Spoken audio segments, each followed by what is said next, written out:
Good morning students, welcome to your social class. So நம்ம சிவிக்ஸில் 4th lesson பார்த்துக்கிட்டு இருந்தோம், human rights and you know. So அந்த லெசனில் பார்த்தீங்க அப்படின்னா நம்ம ஆல்ரெடி அபவுட் ஹியூமன் ரைட்ஸ், அதாவது ஹியூமன் ரைட்ஸோட ஹிஸ்ட்ரி, எதுக்காக வந்து இந்த ஹியூமன் ரைட்ஸ் வந்து வந்துச்சு அப்படின்றத பற்றி பார்த்தோம். அதே மாதிரி அதில் யூனோவோட ரோல் என்ன, யுனைடெட் நேஷன்ஸ் ஆர்கனைசேஷனோட ரோல் என்ன அப்படின்றத பார்த்துருக்கோம். தென் என்னென்ன ஹியூமன் ரைட்ஸ் வந்து இருக்குது, என்னென்ன கேட்டகரிஸில் வந்து அது வந்து நம்மளுக்கு வந்து ஃபார்ம் பண்ணியிருக்காங்க. அதே மாதிரி யூனோ ஃபார்ம் பண்ணியிருக்கக்கூடிய அந்த ஹியூமன் ரைட்ஸ் கமிஷனில் இருக்கக்கூடிய என்னென்ன மாதிரியான எத்தனை ஆர்டிகல்ஸ் இருக்குது, இதெல்லாம் பேஸ் பண்ணி இருக்கக்கூடியது இது வந்து ஹியூமன் ரைட்ஸ். சரியா?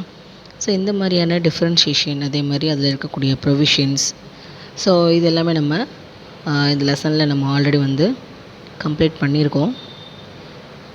இப்போ பார்க்க போகிறது என்ன அப்படின்னா ஹியூமன் ரைட்ஸ் கமிஷன். இந்த எக்கனாமிக் அண்ட் சோஷியல் கவுன்சில், அதாவது ECO SOC அப்படின்னு சொல்லிட்டு ஒரு commission, a principal organ of the United Nation.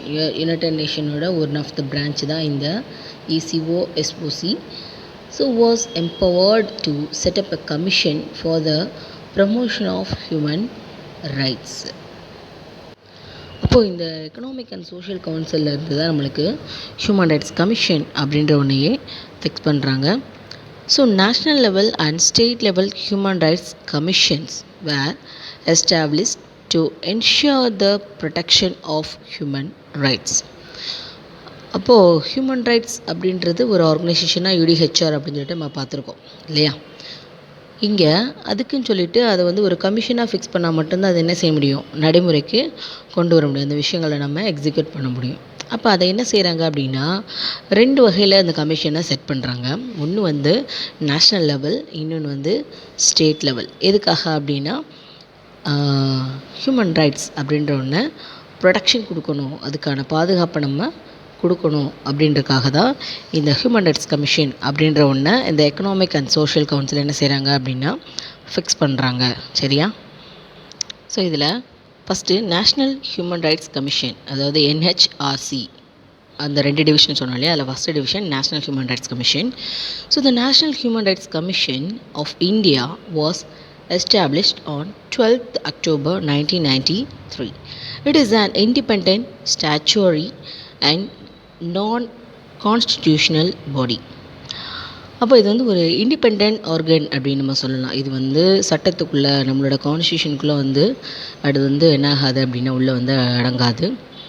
அப்போது நம்மளோட கான்ஸ்டியூஷன் அப்படின்றது வேறு, ஹியூமன் ரைட்ஸ் கமிஷன் அப்படின்றது வேறு. ஸோ கான்ஸ்டியூஷன் அப்படின்றது it is based on citizens. சரியா? இங்கே இது வந்து it is based on human. So human பீயிங்காக ஸ்டார்ட் பண்ணப்பட்டது. அப்போது இந்த கமிஷன் வந்து பார்த்திங்க அப்படின்னா இப்போ உங்களுக்கு நிறையா நீங்கள் பார்த்துருப்பீங்க. இப்போ வந்து ஹியூமன் ரைட்ஸ் வயலேஷன் அப்படின்னு சொல்லிட்டு ஈவன் வந்து ஒரு போலீஸ் ஸ்டேஷனில் வந்து அது வந்து ஒரு கான்ஸ்டியூஷன் படி வந்து அவங்கள வந்து ஒரு வேலை டார்ச்சர் பண்ணியிருந்தாலும் அதை அப்போஸ் பண்ணி யார் வந்து கொஷின் கேட்கலாம் அப்படின்னா இந்த ஹியூமன் ரைட்ஸ் வந்து கொஷின் கேட்கலாம். ஏன் அப்படின்னா சிட்டிசன் அப்படின்ற அந்த ரூல்ஸை தாண்டி அவங்க வந்து ஒரு ஹியூமன் பீயிங் அப்படின்றது தான் இங்கே என்ன சொல்கிறாங்க அப்படின்னா மீன் பண்ணுறாங்க. சரியா?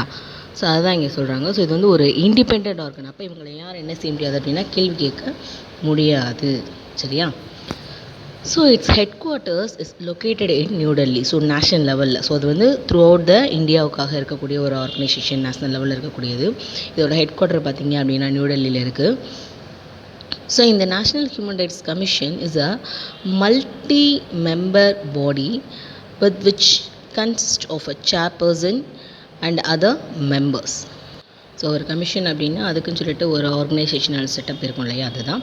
ஸோ இங்கே வந்து ஒரு பிரசிடெண்ட் இருக்காங்க, அவங்களுக்கு கீழே வந்து பார்த்திங்க அப்படின்னா அதர் மெம்பர்ஸ் இருக்காங்க. So the president appoints the chairperson and other members. அந்த பிரசிடெண்ட் தான் என்ன செய்கிறாங்க அப்படின்னா அந்த கமிட்டிக்குரிய சேர்பர்சன் அண்ட் அதர் மெம்பர்ஸை வந்து அப்பாயிண்ட் பண்ணுறாங்க. And they are appointed for 5 years or till the age of 70 years, whichever is earlier. இப்போது இவங்க வந்து அந்த செலக்ட் பண்ணப்பட்ட மெம்பர்ஸ் வந்து நியர்லி 5 years வரைக்கும் அவங்க அந்த போஸ்டிங்கில் இருப்பாங்க. Up to the age of 70. ஒருவேளை நம்மளோட அதாவது ஹைகோர்ட் ஜட்ஜஸ்லாம் பார்த்திங்க அப்படின்னா 65 இயர்ஸ் வந்து ஏஜ் ரிட்டையர்மெண்ட். ஸோ அந்த மாதிரி உங்களோட ஏஜ் ரிட்டையர்மெண்ட் பார்த்திங்க அப்படின்னா 70 இயர்ஸ். அண்ட் இந்த national human rights commission have 5 divisions. இதை வந்து 5 டிவிஷனாக பிரிச்சிருக்காங்க. ஒன்று வந்து based on law division, and then investigation division, then policy research and programmes division, then training division and administrative division. இப்படி இந்த 5 கேட்டகரிஸாக வந்து என்ன செஞ்சுருக்காங்க அப்படின்னா இந்த நேஷ்னல் ஹியூமன் ரைட்ஸ் கமிஷன் வந்து 5 டிவிஷனாக பிரிச்சிருக்காங்க. So the national human rights commission is responsible for the protection of promotion of human rights in India. இப்போ இது மெயினான டியூட்டி, இந்தியாவில் இருக்கக்கூடிய ஹியூமன் ரைட்ஸை வந்து சேஃப்கார்ட் பண்ணணும். அடுத்தது இந்த state level. So state human rights commission. So the state Human Rights Commission of Tamil Nadu was formed on 17th April 1997. இது வந்து தமிழ்நாட்டில். ஆனால் எவ்ரி ஸ்டேட்லேயுமே வந்து பார்த்திங்க அப்படின்னா இந்த ஹியூமன் ரைட்ஸ் கமிஷன், அதாவது state level human rights commission அப்படின்றது இருக்குது. And it's function at the state level. இது வந்து ஸ்டேட் லெவலில் மட்டும் தான் ஃபங்க்ஷன் பண்ண முடியும். அதாவது இப்போ தமிழ்நாட்டுக்குள்ளே நடக்கக்கூடிய அந்த ஹியூமன் ரைட்ஸ் வயலேஷன் இருந்துச்சு அப்படின்னா அப்போ ஸ்டேட் ஹியூமன் ரைட்ஸ் கமிஷன் தான் வந்து கேள்வி கேட்க முடியும். சரியா? அடுத்த ஸ்டேட்டில் நடக்குது அப்படின்னா இவங்க போய் என்ன செய்ய முடியாது அப்படின்னா கேள்வி கேட்க முடியாது. அப்போ அந்தந்த ஸ்டேட்க்கு அவங்கவுங்க ரெஸ்பான்சிபிள். ஒருவேளை அது வந்து ஒரு நேஷ்னல் லெவலில் இஷ்யூவாக இருக்குது அப்படின்னா மட்டும்தான் இந்த நேஷ்னல் லெவலில் இருக்கக்கூடிய state commission national level commission வந்து அவங்கள கொஷின் பண்ண முடியும். சரியா? இது வந்து நம்மளோட அபவுட் தமிழ்நாடு பற்றி மட்டும் இதில் கொடுத்துருக்காங்க. And it function at the state level. It consist of 3 members including a chairperson. And அப்போ இதில் வந்து பார்த்திங்க அப்படின்னா 3 members வந்திருக்காங்க இன்க்ளூடிங் சேர்பர்சனை சேர்த்து.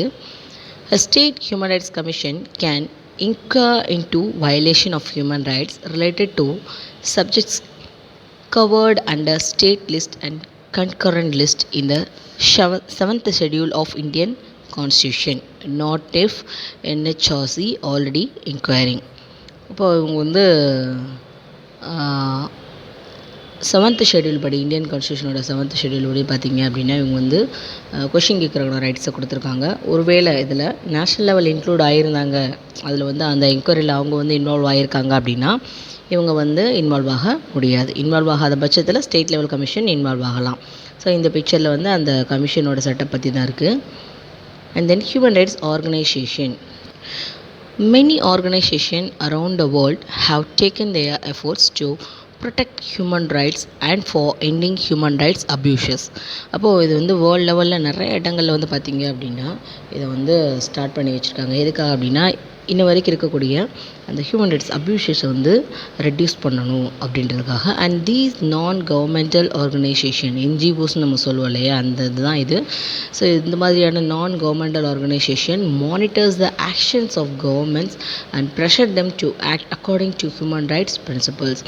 அப்போது இவங்க என்ன செய்கிறாங்க அப்படின்னா ஈவன் கவர்மெண்ட்டே வந்து அந்த மாதிரியான ஆக்டிவிட்டியில் இருக்கு. அவங்களோட ஆக்டிவிட்டீஸ், ஃபார் எக்ஸாம்பிள் இப்போ போலீஸ்மேன் இல்லை அப்படின்னா ஒரு அதிகாரத்தில் இருக்கக்கூடியவங்க அந்த மாதிரி செய்கிறாங்க அப்படின்னா அவங்க யாராக இருந்தாலும் கொஷின் கேட்கறதுக்கான ரைட்ஸு தான் இவங்களுக்கு இருக்குது.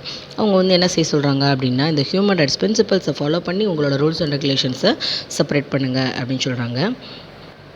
Some of these organisations are Amnesty International and Children's Defense Fund and Human Rights Watch. அப்போது இந்த மாதிரியான சில ஆர்கனைசேஷன் மூலமாக இந்த ஆக்டிவிட்டீஸை என்ன செய்கிறாங்க அப்படின்னா ஃபாலோ பண்ணுறாங்க. அடுத்தது சைல்ட் ரைட்ஸ். ஸோ இது வரைக்கும் நம்ம ஜென்ரலாக ஹியூமன் ரைட்ஸ் அப்படின்ற காமனாக எல்லா ஹியூமனையும் மீன் பண்ணியிருந்தாங்க. இப்போ இதுக்குள்ளே சைல்டு, ஹியூமன் இந்த மாதிரி செப்பரேட் பண்ணியிருப்பாங்க, பார்க்கலாம். ஸோ ஃபஸ்ட்டு பார்க்குறது child rights. According to article 1 of the United Nations Convention on the Rights of Child 1989, a child means every human being below the age of 18 years. அப்போ இங்கே சைல்டுக்கு ஒரு definition கொடுக்குறாங்க. 18 இயர்ஸ்க்கு கீழே இருக்கக்கூடிய எல்லாருமே இங்கே சைல்டு தான். அதாவது சைல்டு மீன்ஸ் இங்கே அவங்களுக்கு அந்த ரைட்ஸ் வந்து இன்க்ளூட் ஆகுதுன்றதுக்காக அதை சொல்கிறாங்க. So the Convention of the Rights of the Child was proclaimed by UN, United Nations on 20th November 1989. அப்போ சைல்டு அப்யூசஸ் இதெல்லாம் வந்து அபாலிஷ் பண்ணுறதுக்காக இதை வந்து இன்க்ளூட் பண்ணுறாங்க. So the child is consider as an important national asset. So ஒவ்வொரு சில்ட்ரனுமே வந்து பார்த்திங்க அப்படின்னா நம்மளோட கண்ட்ரியோட சொத்து. So the future of a nation depends on how its children mature and develop. அப்போது இனி வரக்கூடிய ஜென்ரேஷன் தான் என்ன இந்த கண்ட்ரியோட ஒரு டிபெண்ட்ஸ், அதாவது அவங்கள நம்பி தான் இந்த கண்ட்ரி வந்து இருக்குது. அப்போ அவங்களோட மெச்சூரிட்டி எப்படி இருக்குது, அவங்களோட டெவலப்மெண்ட் எப்படி இருக்குது அப்படின்றத பார்க்கணும். அப்படின்னா முதல்ல அவங்கள வந்து சேஃப்கார்ட் பண்ணணும். அதனால தான் இங்கே வந்து சைல்ட் ரைட்ஸ் அப்படின்ற ஒன்றே செப்பரேட் பண்ணுறாங்க. So the protection of children from all kinds of exploitation and abuses has become a main objective of our society. And there are laws in India protecting the rights of the children. அப்போது நம்ம ஏற்கனவே சொன்ன மாதிரி அந்த children's அப்படின்றவங்கள தான் இந்த சொசைட்டியில் safeguard பண்ணணும். ஏன் அப்படின்னா அவங்க தான் ஃப்யூச்சர் ஜென்ரேஷன். அப்போ அவங்கள வந்து பாதுகாக்க வேண்டியது நம்மளோட கடமை. சரி, அப்படி சைல்டுக்கு என்ன மாதிரியான ரைட்ஸ்லாம் கொடுக்குறாங்க?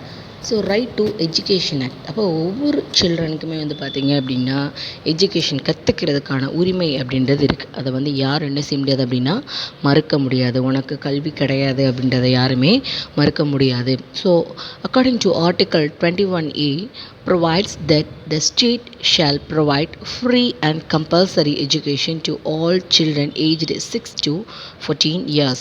ஸோ 6லேருந்து 14 இயர்ஸ் வரைக்கும் இருக்கிற எல்லா சில்ட்ரனுக்கும் கம்பல்சரி எஜுகேஷன், அதுவும் ஃப்ரீ எஜுகேஷனை கொடுக்கறது ஒவ்வொரு ஸ்டேட்டோட கடமை.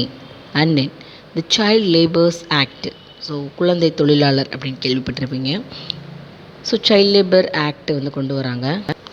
Prohibition and regulation act of 1986. அப்போ இது வந்து சைல்ட் லேபர்லேருந்து சில்ட்ரன்ஸை வந்து பாதுகாக்கணும் அப்படின்றக்காக கொண்டு வரப்பட்ட சட்டம் தான் இது.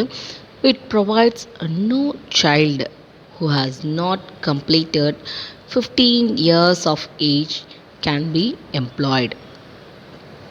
அப்போ 15 வயசுக்கு கீழே இருக்கக்கூடிய எந்த ஒரு குழந்தையும் வேலையில் வைக்கக்கூடாது அப்படின்றது தான் இந்த சட்டம் சொல்லுது. And then the juvenile justice act 2000 care and protection of children.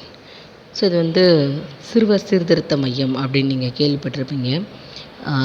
So this act tries to protect children deprived of adequate care and to reform the children by adopting child-friendly approach. அப்போது இவங்க ஏதாவது வந்து இப்போ சில்ட்ரனை, அதாவது 18 years இருக்கக்கூடியவங்க எல்லாமே children நம்ம சொல்லிட்டோம் இல்லையா, அவங்க ஏதாவது ஒரு வேளை க்ரைம் பண்ணாங்க அப்படின்னா அவங்களுக்கு வந்து என்ன அப்படின்னா மற்ற 18 இயர்ஸ் அபோவில் இருக்கிற மாதிரி பனிஷ்மெண்ட்ஸ்லாம் கிடையாது. அவங்கள என்ன செய்வாங்க அப்படின்னா, நான் ஏற்கனவே சொன்ன மாதிரி சிறுவர் சீர்திருத்த பள்ளி. அப்போ அவங்கள என்ன செய்வாங்க அப்படின்னா அவங்களுக்கு வந்து அந்த கவுன்சிலிங் மாதிரி கொடுப்பாங்க. அவங்க வந்து செப்பரேட் பண்ணுவாங்க. செப்பரேட் பண்ணாலும் அவங்கள வந்து அந்த ஒரு க்ரைம் பண்ணுற அந்த மைண்ட்லேருந்து என்ன செய்வாங்க அப்படின்னா க்யூர் பண்ணி வெளியில் கொண்டு வருவாங்க. அதுதான் வந்து இந்த சில்ட்ரன்ஸ்க்காக செய்யக்கூடிய அதுதான் இங்கே ஜுவனைல் ஜஸ்டிஸ் ஆக்ட் சொல்லுது. And then POCSO act 2012. இது வந்து சில்ட்ரன்ஸோட சேஃப்டிக்காக, அதுவும் அதுக்காக கொண்டு வரப்பட்டது. So mainly for sexual abuse. So sexual அப்யூஸ்லேருந்து அவங்கள சேஃப்கார்ட் பண்ணணுன்றக்காக கொண்டு வரப்பட்ட சட்டம் தான் இந்த போஸ்கோ ஆக்ட். ஸோ இதோட அப்ரிவேஷன் பாருங்கள், protection of children from sexual abuses. இதுதான் வந்து இந்த போக்சோவோட அப்ரிவேஷன். Act regards the best interest of child as a being paramount importance in every state. இப்போது அது வந்து ஒரு ஆண் குழந்தையாக இருந்தாலும் சரி, பெண் குழந்தையாக இருந்தாலும் சரி, 2 பேரையுமே அந்த செக்ஷுவல் அப்யூஸ்லேருந்து சேஃப்கார்ட் பண்ணணும் அப்படின்றக்காக கொண்டு வரப்பட்டது தான் இந்த போக்சோ ஆக்டு. ஸோ ஒருவேளை சைல்டு அப்யூஸ் இருந்துச்சு அப்படின்னா இந்த சட்டத்தை படி தான் அவங்கள அரெஸ்ட் பண்ணுவாங்க. அடுத்தது woman rights. So woman and girls rights are human rights. எப்படி நம்ம சைல்டு ரைட்ஸ் பார்த்தோமோ அதே மாதிரி இந்த உமன் ரைட்ஸ் அப்படின்றதும் important. So woman are entitled to the full and equal enjoyment of all of their human rights and to be free from all forms of discrimination. அப்போ எப்படி வந்து சைல்டு அப்யூஸ் அப்படின்றது இருக்கோ அதே மாதிரி உமன் ஹராஸ்மெண்ட் அப்படின்றதும் நிறையா நம்மளோட சொசைட்டியில் இருக்குது. இந்த பிகினிங்கில் இருந்து அதில் இப்போ வந்து சில சேஞ்சஸ் வந்து இருக்கலாம். அதை வந்து இந்த மாதிரி சட்டங்கள் மூலமாக தான் மாற்ற முடியும்னு நினைக்கிறாங்க. So this is the fundamental to achieve human rights, peace and security and sustainable development. அப்போது ஒரு சொசைட்டியோட சேஞ்சஸில் எப்படி சில்ட்ரன்ஸ் இம்பார்ட்டண்ட்டோ அதே மாதிரி விமனோட ரோலும் இம்பார்ட்டன்ட். அப்போது அவங்களையும் வந்து சேஃப்கார்ட் பண்ண வேண்டியது நம்மளோட சொசைட்டியோட கடமையாக இருக்குது. So the Charter of United Nations guarantees equal rights to both women and men. அப்போது இவங்க என்ன செய்கிறாங்க அப்படின்னா மென் அண்ட் விமன் ரெண்டு பேருக்குமே வந்து பார்த்திங்க அப்படின்னா ஈக்குவல் ரைட்ஸ் அப்படின்ற ஒன்று கொடுக்கணுன்னு தான் இந்த சார்ட்டர் வந்து சொல்லுது. யுனைடெட் நேஷனோட சார்ட்டர் வந்து சொல்லுது. சரியா? ஸோ விமென்ஸ்க்கு பார்த்திங்க அப்படின்னா the convention of elimination of all forms of discrimination against women, இது வந்து ஒரு ஆர்கனைசேஷன் மாதிரி. அது வந்து ஷார்ட்டாக CEDAWன்னு சொல்லுவாங்க. Adopted on 1979 by UN General Assembly is described as an international bill of rights of women. இது வந்து ஒரு இன்டர்நேஷ்னல் லெவலில் இருக்கக்கூடிய, அதுவும் மெயின்லி ஃபார் விமென்ஸ்க்காக இருக்கக்கூடிய ஒரு ஆர்கனைசேஷன், ஒரு சட்டம் அப்படின்னு நம்ம சொல்லலாம். And in 1995 the fourth world conference of women held in Beijing developed a platform for action to recognize women's rights and improve women's livelihood worldwide, and follow-up meetings monitorize progress towards meeting these goals. So the United Nations Development Fund for Women, அதாவது UNIFEM, has worked since 1995 to implement the Beijing Platform for Action. இப்போ 4th world women's conference நடக்குது பெய்ஜிங்கில். அங்கே சில ப்ரொவிஷன்ஸை வந்து form பண்ணுறாங்க. Only when women and girls have full access to their rights will true equality exist. எப்போ வந்து இவங்களுக்கும் ஈக்குவலான ரைட்ஸ் கொடுக்குறாங்களோ அப்போ தான் வந்து men and women are equal அப்படின்ற ஒரு சுச்சுவேஷன் உருவாகும். நிறையா ப்ராப்ளம்ஸ்க்கு வந்து ஒரு சொல்யூஷன் வந்து இருக்கும் அப்படின்றத சொல்கிறாங்க. ஓகேவா?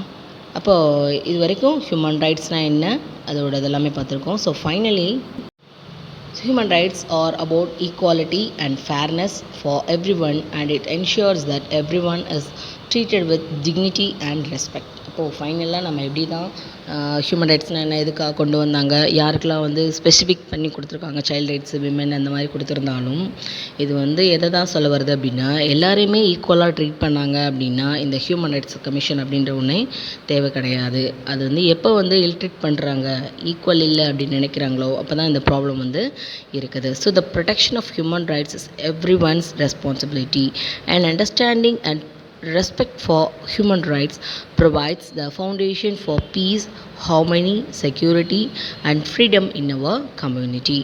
அப்போது இதுதான் வந்து ஹியூமன் ரைட்ஸ் அப்படின்றது இங்கே மீன் பண்ணுது. ஓகேவா? ஸோ இதாம்மா human rights and UNO lesson. இப்போ இதில் இருக்கக்கூடிய விஷயங்களை பாருங்கள். இது வந்து ரொம்பவே உங்களுக்கு தெரிஞ்சிக்க வேண்டிய ஒரு விஷயந்தான். ஸோ ஜென்ரலாகவே உங்களுக்கு இது வந்து ரொம்பவே ஒரு இம்பார்ட்டண்டான லெசன். ஸோ இதை வந்து நீங்கள் நல்லா ரீட் பண்ணி இன்னும் கொஞ்சம் நல்லா தெரிஞ்சுக்கோங்க.